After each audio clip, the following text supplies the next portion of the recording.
আল্লাহ আমার রব, এই রবি আমার সব। দামে দামে তন মনে তারি অনুভব।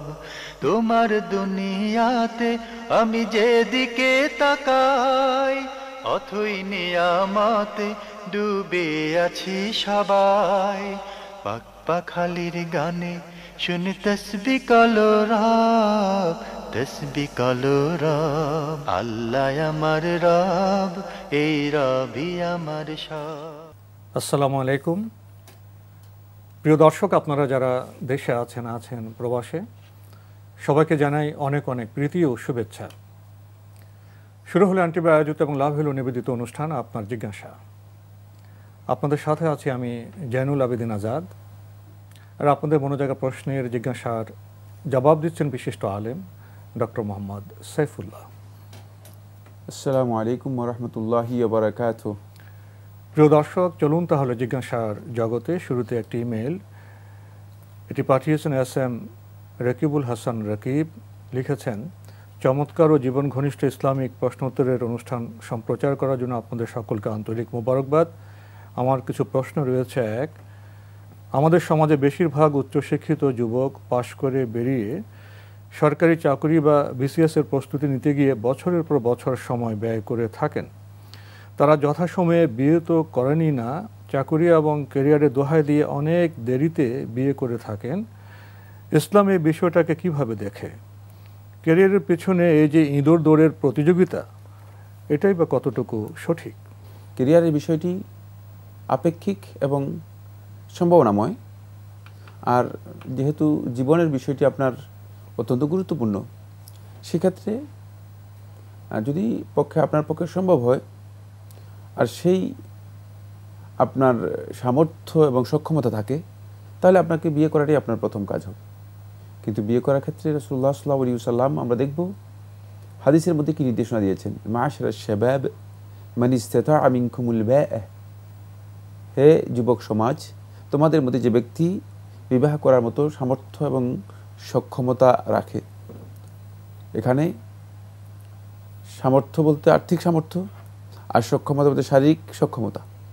সুতরাং দুটেই এর মধ্যে অন্তর্ভুক্ত। এক্ষেত্রে যদি আপনার বিয়ে করার পরে আপনার ওই ধরনের আর্থিক সামর্থ্য না থাকে, আপনি নিজে খেতে পারবেন না, অথবা আপনার স্ত্রী অথবা পরিবারকে আপনি খাওয়াতে পারবেন না, তাহলে আপনার জন্য সেক্ষেত্রে ইসলামী শরীয়তের অন্য বিধান রয়েছে, আপনাকে সেটা বুঝতে হবে এবং জানতে হবে। প্রশ্নটি আপেক্ষিক এবং ব্যক্তি থেকে ব্যক্তি এই প্রশ্নের উত্তর কি করবে, ভেরি করবে, তারতম্য হবে। এক্ষেত্রে যদি এমন হয় যে তিনি তার এমন এই মুহূর্তে বিয়ে করাটা একেবারেই বাধ্যতামূলক বিষয় নয়, সেক্ষেত্রে তিনি যদি মনে করেন যে আমি একটু স্বাবলম্বী হই আর্থিক দিক থেকে বা অন্যান্য দিক থেকে, তারপর আমি বিয়ে করব, আমি প্রস্তুতি নেই, সেটা তার জন্য নাজায়েজ কিছুই নেই। ইসলামী শরীয়তের মধ্যে এটাকে হারাম গর্হিত কাজ এ কথা বলার কোনো সুযোগ নেই। কারণ বিশেষ করে পুরুষদের জন্য বিয়ের ক্ষেত্রে তাদের স্বাধীন ইখতিয়ার রয়েছে, তারা ডিলে করে বিয়ে করতে পারবে। তবে যদি এমন হয় যে ইয়াখাফুল আনাত আবিল ওয়াকু ফিল হারাম, হারামে পতিত হওয়ার বা হারামের সাথে সম্পৃক্ত হয়ে যাওয়ার কোনো ধরনের আশঙ্কা থেকে যায়, তাহলে সেক্ষেত্রে তার জন্য অবশ্যই বিয়ে করাটা উত্তম হবে, কোনো সন্দেহ নেই। সেক্ষেত্রে তিনি যত দ্রুত বিয়ে করতে পারেন। কিন্তু এর বিপরীত হচ্ছে মেয়েদের ক্ষেত্রে বিপরীত। এই জন্য তাদেরকে তাড়াতাড়ি বিয়ে দেওয়ার ব্যাপারে বিষয় নির্দেশনা দেওয়া রয়েছে, যেহেতু তাদের এই বিষয়গুলো আসবে না। তাদের আর্থিক সামর্থ্যের বিষয়টি ইসলামী শরীয়তের মধ্যে অত প্রয়োজন নেই, যেহেতু তাদের আর্থিক বিষয়কে আল্লাহ সুবহানাহু ওয়া তাআলা দায়িত্ব অন্যদের দায়িত্বে নিয়ে গিয়েছেন, স্বামীর উপর দিয়েছেন। সুতরাং সেক্ষেত্রে তাদের জন্য এই দিকটি না থাকার কারণে তাদেরকে যত দ্রুত সম্ভব বিয়ে দেওয়া যায়, তাহলে এক্ষেত্রে তারা বেশি উপকৃত হবে। তবে কোনো সন্দেহ নেই, ইসলামী শরীয়তের মধ্যে বিয়ের বিষয়টি গুরুত্বপূর্ণ এবং এক্ষেত্রে যথাসম্ভব দ্রুততম হওয়া, দ্রুত করা, এটা হচ্ছে উত্তম। আল্লাহ সুবহানাহু ওয়া তাআলা তৌফিক দান করুন। আমরা খুবই গুরুত্বপূর্ণ বিষয়ে অবগত হলাম। প্রিয় দর্শক, আপনি আরও লিখেছেন, আমরা জানি হতাশা নিরাশা ইসলাম সমর্থন করে না। যেসব উচ্চশিক্ষিত যুবক পাশ করে বেরিয়ে সময় মতো চাকুরি পাচ্ছেন না, তারা পরিবারের সমাজে সর্বত্র নিচু হয়ে থাকেন। তাদের কষ্টের কোনো সীমা থাকে না। এক্ষেত্রে তাদের সাথে পরিবার পরিজনের আচরণ কেমন হওয়া উচিত, আর তারা হতাশা কাটানোর জন্য কি করতে পারে? মানে চাকরি না পেলেই যে তিনি মানে একেবারেই হেয়, তুচ্ছ, লাঞ্ছিত হয়ে গেছেন, এই ধরনের বিবেচনা করা মোটেও উচিত নয়।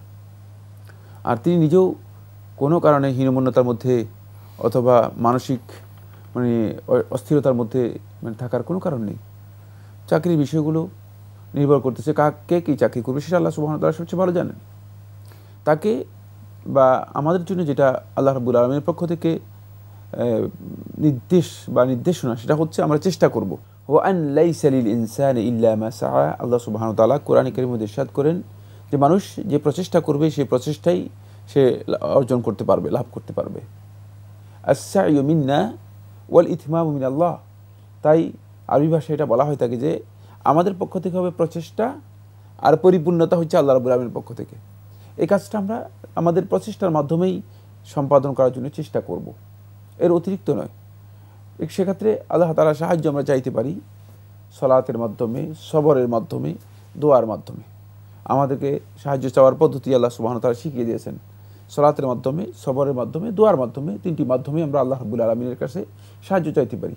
আল্লাহ সুবহানাহু ওয়া তাআলা কোরআন কারীমের মধ্যে এভাবে বলেছেন, ওয়াস্তাঈনু বিস-সাবরি ওয়াস-সালাহ, তোমরা সলাতের মাধ্যমে এবং সবরের মাধ্যমে আল্লাহ রাব্বুল আলামিনের কাছে সাহায্য কামনা করো, সাহায্য প্রার্থনা করো।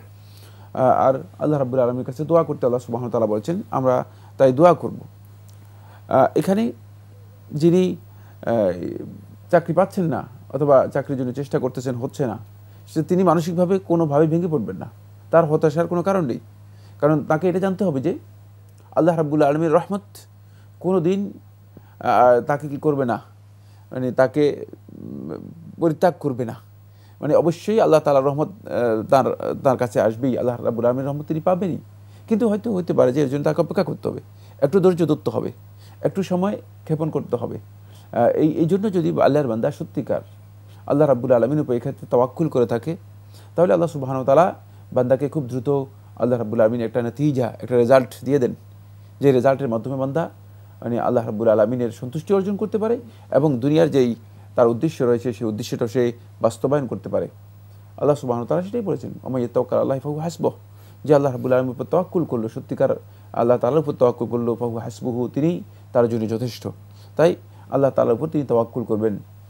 আর পরিবার পরিজনের দায়িত্ব হচ্ছে এক্ষেত্রে তাকে মানে কোনো ধরনের চাপ না দিয়ে তাকে মানে যতটুকু সম্ভব তাকে এই বিষয়গুলো মানে মানসিকভাবে তাকে একটু সাপোর্ট দেওয়া, উৎসাহ দেওয়া যায় না, মানে এটা কোনো বিষয় নয়, এর জন্য অস্থিরতার কোনো কারণ নেই।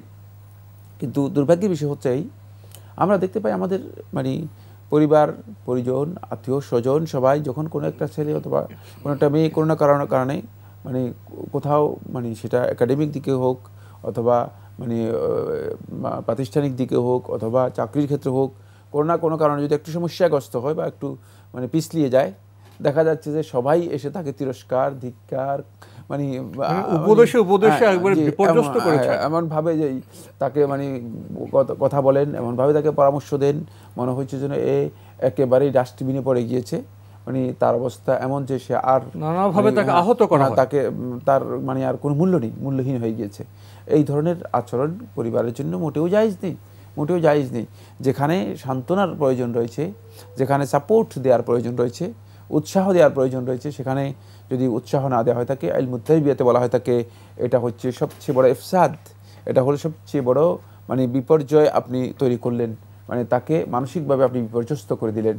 এ ধরনের বিপর্যস্ত করা কোনোভাবেই ইসলামী শরীয়তের মধ্যে বৈধ নয়। এই জন্য পরিবার পরিজনকে এটা বুঝতে হবে যে যদি মানে আপনার সন্তান হয়, আপনি আপনার ভাই হয়, আপনার আত্মীয় স্বজন হয়, সেক্ষেত্রে আপনি তার প্রতি সহনশীল হবেন, তাকে উত্তম পরামর্শ দেওয়ার মাধ্যমে, তবে মানসিকভাবে তার উপর চাপ সৃষ্টি করার মাধ্যমে নয়। কারণ এই ধরনের চাপ সৃষ্টি করা ইসলামী শরীয়তের মধ্যে মোটেও জায়েজ নেই। ভাই রকিবুল হাসান, আপনি আরও লিখেছেন, ইসলামে কি ছোট কাজ বড় কাজ বলে কিছু আছে? বিসিএস ক্যাডার ভালো, মুদি দোকানদার ভালো নয়, ম্যাজিস্ট্রেট ভালো, সেলসম্যান ভালো নয়, কর্পোরেট ওয়ার্ল্ড বা বড় ধরনের বিজনেস ভালো, কিন্তু পথের ধারে খুব ছোট্ট দোকানদারের ব্যবসা ভালো নয়। সমাজে মানুষ এভাবে চিন্তা করে থাকেন।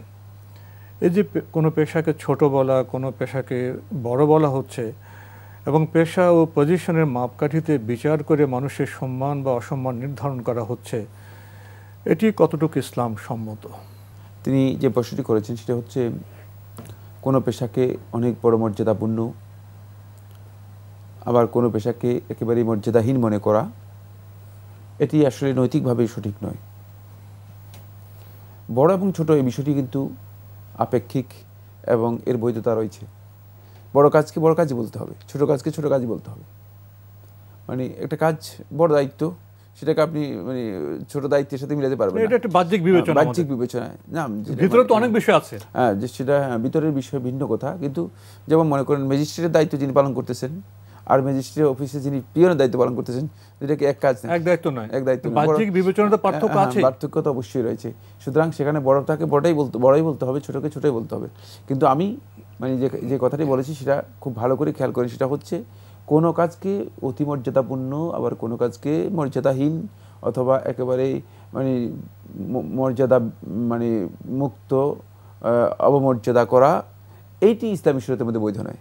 কারণ কাজ যেটাই হোক না কেন, সেটা যদি কোনো বান্দার আমল হয়ে থাকে, মানে তার ব্যক্তিগত হাতের কামাই, হাতের উপার্জন হয়ে থাকে, তাহলে তার এই কাজটি অত্যন্ত আল্লাহ তাআলার কাছে গ্রহণযোগ্য। সেটা যদি হালাল হয়ে থাকে, এটি মর্যাদাপূর্ণ কাজ। সেক্ষেত্রে মানে কাজের মানে ওইভাবে বিবেচনা করা, মর্যাদার দিক থেকে এভাবে পার্থক্য বা তারতম্য করার নৈতিক কোনো ভিত্তি নেই। ইসলামী শরীয়তের মধ্যে এভাবে নৈতিকভাবে মানে কোনো ভিত্তি নেই। যিনি মানে ছোট কাজ করতেছেন, গ্রোসারিতে কাজ করতেছেন, সেলসম্যানের কাজ করতেছেন, শপিং মলে কাজ করতেছেন, অথবা কাউন্টারে কাজ করতেছেন, তিনি যেভাবে তার এই কাজটা মানে যেমন আমানতদারিতার সাথে তিনি যদি পালন করে থাকেন, তার এই ইনকামটা যদি হালাল হয়ে থাকে, তাহলে তার মর্যাদার দিক থেকে তিনি কোনোভাবেই মানে ছোট নন। যদিও তার উপার্জন কম, কিন্তু মর্যাদার দিক থেকে তাকে নৈতিকভাবে ছোট করার কোনো সুযোগ নেই। যেমনিভাবে আরেকজন বিশাল বড় দায়িত্ব পালন করতেছেন, মর্যাদার দিক থেকে তাকে অনেক বড় মনে করার সুযোগ নেই। সেটা নৈতিকভাবে মর্যাদার দিক থেকে ভিন্ন বা তারতম্য করার কোনো সুযোগ নেই। আমাদের সমাজ বাস্তবতায় বা বর্তমান সভ্যতায় বিষয়টি বোধহয় খুবই গুরুত্বপূর্ণ।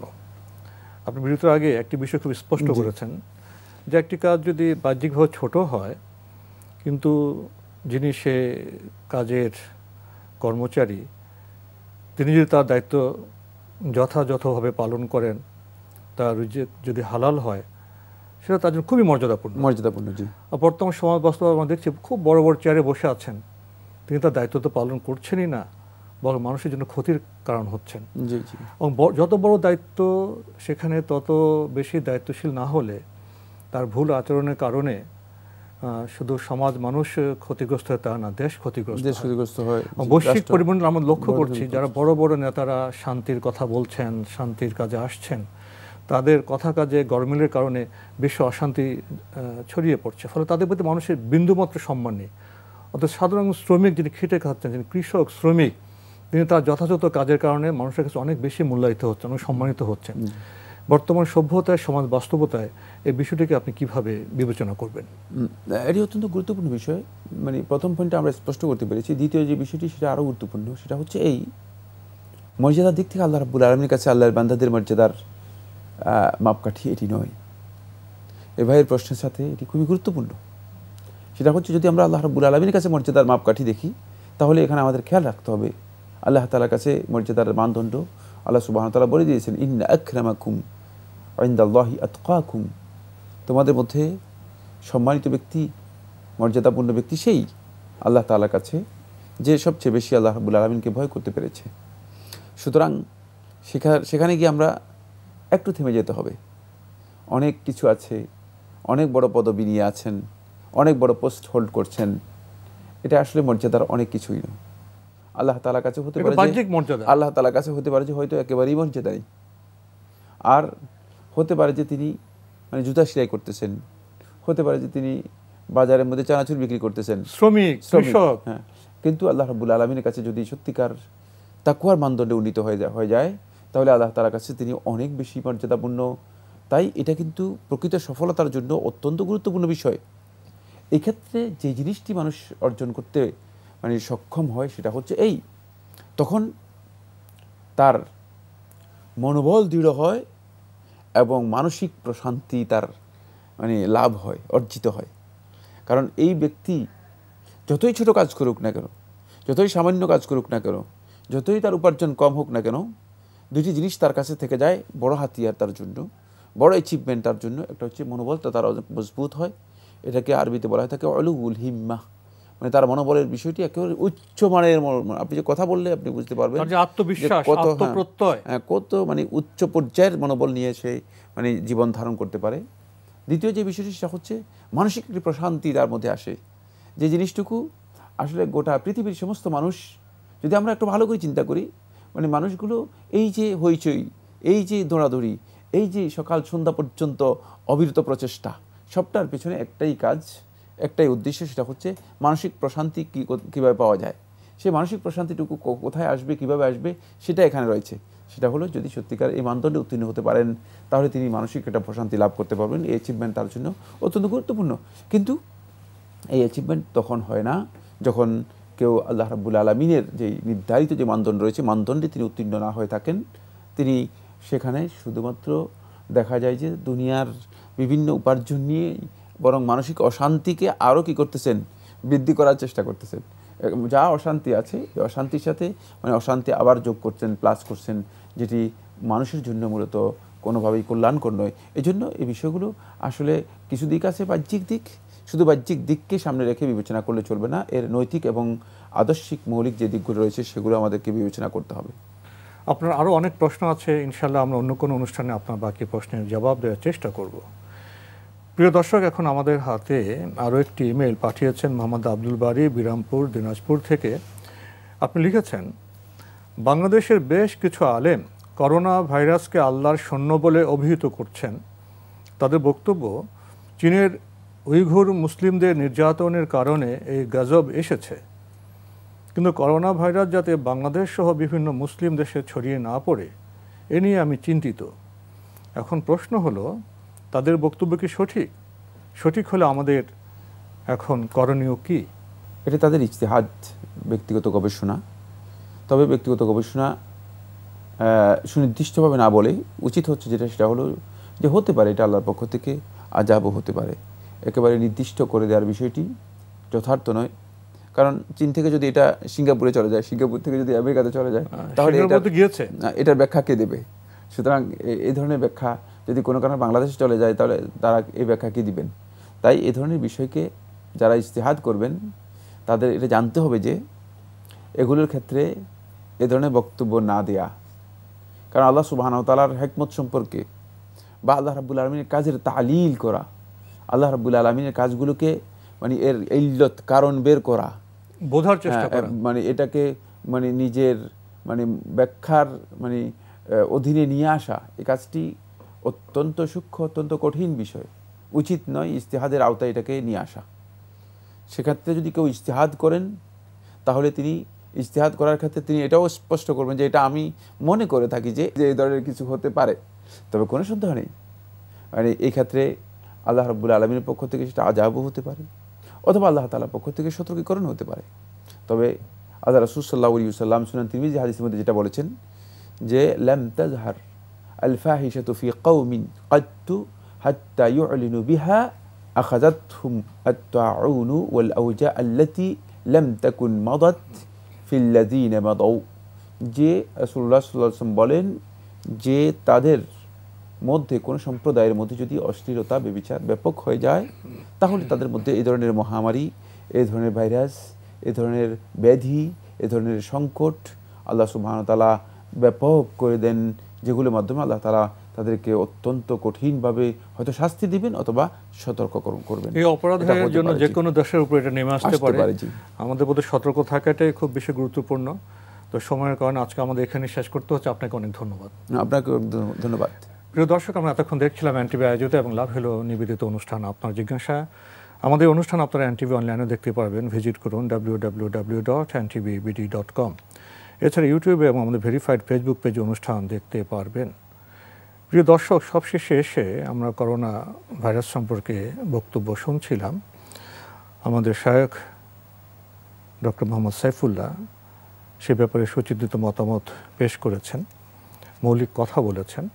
আসুন আমরা আমাদের কাজকে পর্যবেক্ষণ করি, আমরা হালাল হারাম বেছে চলি এবং অন্যের যখন মন্দ ফল আমরা লক্ষ্য করি, উদাহরণ লক্ষ্য করি, তখন আত্মসমালোচনা প্রয়োজন। আমাদের নিজেদেরকে সতর্ক এবং সচেতন করা প্রয়োজন এবং সঠিক পথে চলে বোধহয় আমাদের কর্তব্য। চিঠি লিখুন, প্রশ্ন পাঠান আমাদের ঠিকানায়। পরিচালক আপনার জিজ্ঞাসা, এনটিভি, বিএসসি ভবন, 7ম তলা, 102 কাজী নজরুল ইসলাম এভিনিউ, কারওয়ান বাজার, ঢাকা 1215। আপনারা ইমেল করতে পারেন। আমাদের ইমেল অ্যাড্রেস আপনার জিজ্ঞাসা @ntvbd.com। প্রিয় দর্শক, মহান আল্লাহ আমাদের সবাইকে নিরাপদে রাখুন, রাখুন শান্তিতে। আসসালামু আলাইকুম। আল্লাহ আমার রব, এই রবি আমার সব, দামে দামে তুন মনে তারি অনুভব। আল্লাহ আমার রব, এই রবি আমার সব।